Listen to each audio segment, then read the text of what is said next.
O primeiro dos cursos desenvolverase na Confraría da Pobra e abordará a xestión da comunicación digital. A outra das propostas, centrada no desenvolvemento de destrezas e habilidades persoais, terá lugar no Viveiro de Empresas de Espiñeira, en Boiro. O día 12 vamos a empezar cuns talleres destinados ao sector turístico para formar o sector turístico.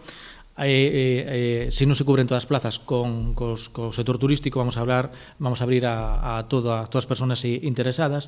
Vanse facer estes dous talleres, un na Póvoa do Coramiñal e outra en Boiro, na Cofradía de Pescadores, concretamente na Póvoa. Empezarán o día 12, o 19 e o 26, e xa en Boiro vai se realizar no Viveiro de Empresas, situado no Polígono de Espiñeira, o día 13, 20 e 27 de noviembre. Ademais da importante aposta pola formación, a Mancomunidade traballa noutras iniciativas para impulsar o sector turístico nos 4 concellos. Xa está en proceso de elaboración unha páxina web que recollerá a axenda cultural de toda a comarca, dando conta dos diversos eventos que acolle cada un dos concellos do Barbanza. Estamos cargados de actividades culturales que moitas veces non estamos coordinados, para iso estamos traballando nunha páxina cultural onde podan aparecer todos os actos culturales que hai nos 4 concellos e a xente poda ver, porque hoxe en día temos que ir a concello con concello, as páginas web para ver os actos que hai en cada concello. O que queremos é reunir nunha sola página todas as actividades culturales, porque isto tamén forma parte do turismo.